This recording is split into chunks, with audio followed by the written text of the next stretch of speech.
nosotros un honor que nos atienda en su casa para hacerle esta entrevista con motivo del 50 aniversario de la Escuela de Matemática. Cuando en cuarto año tenía que decidir si iba a ciencias o a letras, yo decido naturalmente por ciencias. Y allí el director del colegio me llama. No había orientadores, estamos hablando de otra época. Y me llama y me dice: Teodora, ¿cómo se te ocurre ir a ciencias? Tu área es las letras. Él era de letras. Y en ciencias vas a ser un fracaso. Yo te aconsejo, digo, no, yo asumo la responsabilidad porque yo quiero ciencias.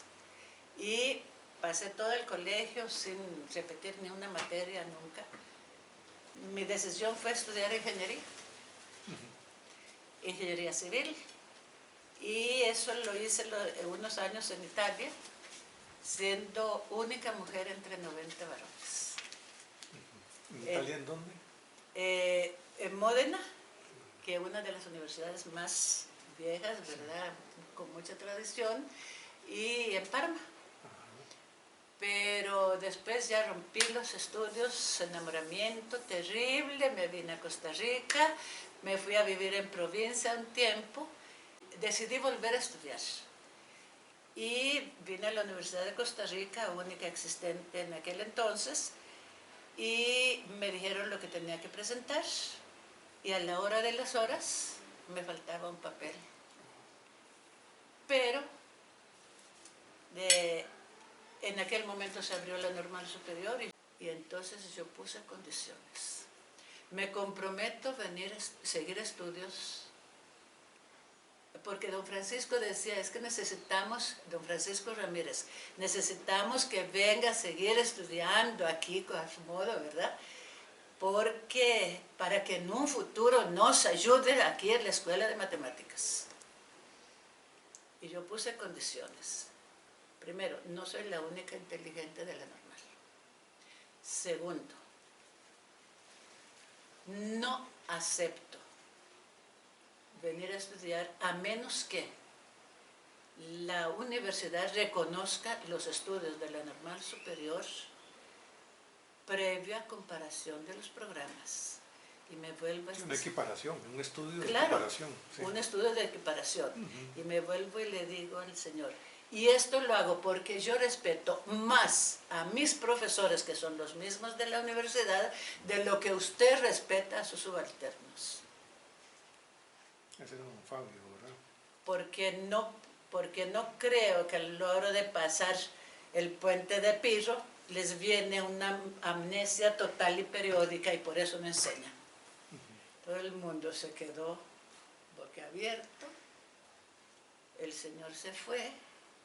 Francisco Ramírez dice, yo me comprometo ante el Consejo Universitario a hacer las gestiones para que se reconozca. Tiene razón. Y si viera el profesor chino que nos tocó, no lo reconozco. No por chino, sino porque prácticamente no tuvimos roce como estudiantes, porque él hablaba un inglés que no entendía nadie. Entonces decidimos que mejor lo hiciéramos por correspondencia. Puso una bolsa de papel en la puerta, puso un libro de texto, entonces estudiábamos, entregábamos las tareas, las preguntas por escrito, y él nos contestaba por escrito. Entonces, era como lo que estamos haciendo ahora de virtualidad. Sí, era un curso virtual con otra tecnología, exactamente. Okay, sí. Bueno. Cuando don Francisco me dijo que me ofrecía clases, y ahí fue donde, más bien con la tarea que nos dio fue Manuel Calvo, Guillermo Vargas y Teodora escriban el folleto de cálculo 1. Ajá. Que era el que usábamos en la cátedra por años, ¿verdad? Se usó por años, sí. Pero resulta que ese lo hicimos en 3 meses y ni siquiera un asistente para corrección, para nada.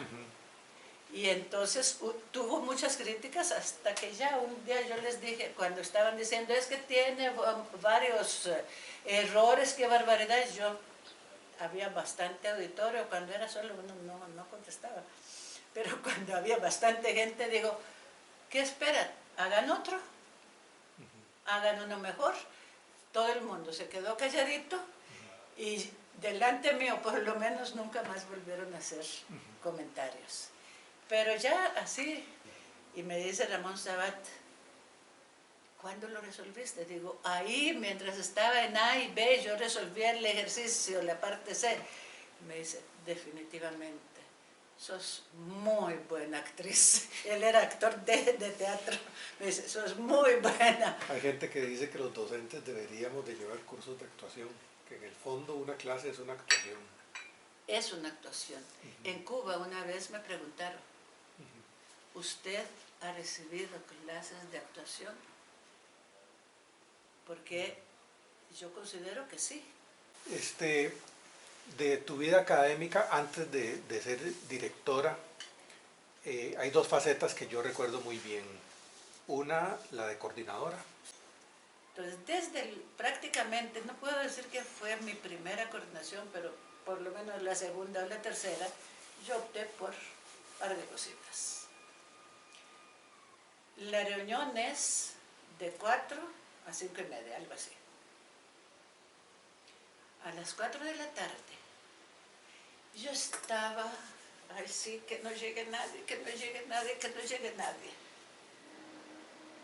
A los 10 minutos me iba de la oficina. Entonces, iba a tomar café. Llegaban, poco a poco, de uno en uno llegaban. Es que no tenemos reunión. Sí, era a las 4. Pero no, era a las 4. No se preocupe. Yo voy a mandar por escrito todo lo que hay que hacer. Entonces rompía con la democracia. A nadie le gustaba, pero era una decisión que obligaba a la mayoría a llegar temprano. Y la segunda parte era que el que llegaba tarde intervenía sobre algo que ya habíamos visto, entonces inmediatamente yo lo cortaba y le decía, eso ya lo vimos, cuando termina la reunión, yo le explico.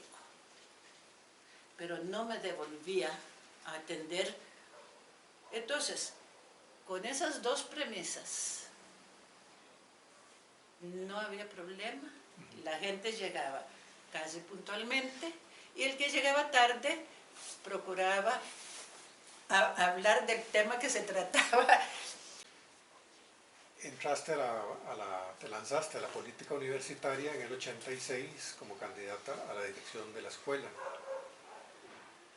Bueno, ya. No me lancé, Ajá. me lo pidieron. Te lo pidieron. Contanos del proceso. Contanos del proceso. Le cuento el proceso. Había un candidato. O sea, usted sabe que en aquel momento la escuela estaba tremendamente dividida. Sí. Y había un candidato. O sea, estaba la derecha, la izquierda y unos cuantos que más o menos estaban, o sea, alternaban con los dos grupos, pero eran pocos. Ya la derecha tenía su candidato, que era Ricardo Estrada. La izquierda no tenía candidato. Y del lado de izquierda, la única persona que tenía la condición de asociada era yo. Entonces, me llamaron a una reunión para pedirme que fuera candidata. A mí tampoco me gustaba el candidato como director de la escuela. Entonces me senté a escribir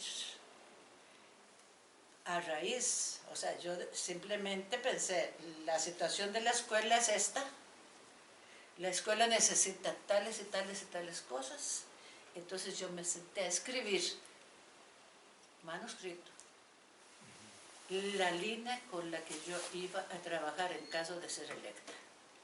Bueno, ya yo llego a ser directora. Primero, me pidió, sí, bueno, no digo que fue la primera, pero de las cosas que yo recuerdo muy importantes, fue Ana Mondrus. Ana Mondrus me pidió cita y vino formalmente a decirme que me quería dar un consejo. Me dice, yo siempre reconocí y admiré tu capacidad de trabajo, pero no pretendas que los colegas trabajen en esa velocidad porque te vas a, no me viene la palabra, a desilusionar. Y se lo agradecí toda la vida, porque tenía razón. Y yo aprendí a adaptarme a ciertas circunstancias. Hay varios proyectos que vos emprendiste, pero hay uno que perdura, que es el de Olimpiadas Matemáticas. Contanos un poco de cómo se gestó. Se gestó porque primero, yo no recuerdo en qué año, habían invitado, creo que a Perú, a unas Olimpiadas Iberoamericanas. Por medio del ministerio fueron 2 profesoras con no sé cuáles estudiantes. De ahí no se presentó informe, no se supo nada. Siendo ministro Francisco Antonio Pacheco, estaba don Víctor Buján, asesor del ministerio. Y nosotros no supimos nada. Me encuentro a don Víctor, ahí en los predios de la universidad, ni siquiera oficialmente. Me dice, Teodora, ¿vieras lo que nos pasó? Nos invitaron a las Olimpiadas en Cuba. Mira, fuimos doña Marielos Ulate, asesora nacional del ministerio, y yo. De colegios privados recogimos los mejores estudiantes y armamos el equipo. Teodora, no pudieron hacer nada. ¡Qué mal estamos! Y más te cuento que hasta nosotros no podíamos resolver los problemas, ¿verdad? Y yo le dije, no, Víctor, no te extrañes porque las Olimpiadas no es saber 4 teoremas más o 4 teoremas menos. Digo, el espíritu de Olimpiadas es otro. ¿Cómo es esto? El asunto es que yo tenía mucha relación con la Sociedad de Matemáticas griega, y eso era para mantenerme griego, que me mandaban, porque no tenía con quién hablar. Entonces yo leía cosas. Grecia siempre participó en muchas justas académicas, y yo tenía muy claro de cómo era el espíritu de las Olimpiadas, cómo era el manejo de las Olimpiadas, cómo era la organización y todo. A través de eso ya me había enterado también de otros lugares del mundo. Y entonces yo le expliqué a Víctor que no nos podemos comparar. Digo, la gente que se fue de aquí, se fue sin entrenamiento de Olimpiadas. Entonces ya, está bien. A los días me llama.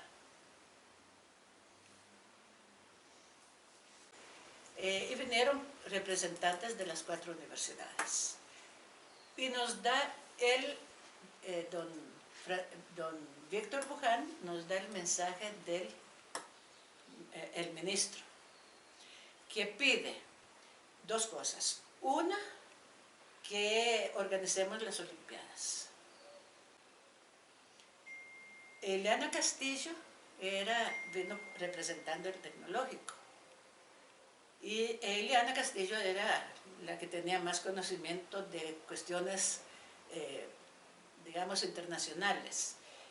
Entonces, entre Eliana y yo, planteamos la cuestión de las Olimpiadas, que no era una nueva antorcha, que era una cuestión individual, que había que organizarlas durante todo el año, o sea, decir cómo tenían que hacerse. Pero la vida es así. Las amistades, los novios, todo es como los buses, se va uno, se viene otro. Se pasa uno, viene otro. Y dichosamente he tenido muchas buenas amistades. Y mantengo muchas y muy buenas amistades. ¿Qué mensaje le darías a las nuevas generaciones de matemáticos y matemáticas que se están formando ahora? Algunos en Olimpiadas, de hecho, tenemos a mucha gente en Olimpiadas que después se motivan a estudiar matemática, ¿verdad? Claro. ¿Qué mensaje les darías? En este momento, yo escuché la participación de matemáticos, digamos, matemáticas, mujeres jóvenes, que la escuché en el carro, porque yo tenía que manejar en aquel momento, pero yo la escuché completa.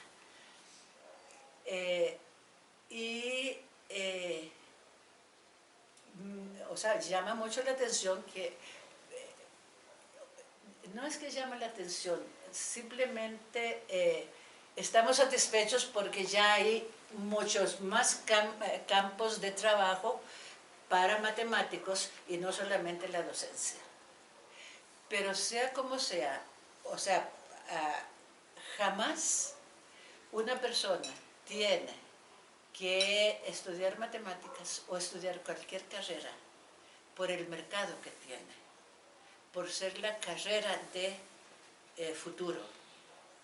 Tiene que estudiar lo que más le gusta, lo que más ama, lo que le enamora. Porque el ser humano tiene que vivir feliz. Eso es lo principal.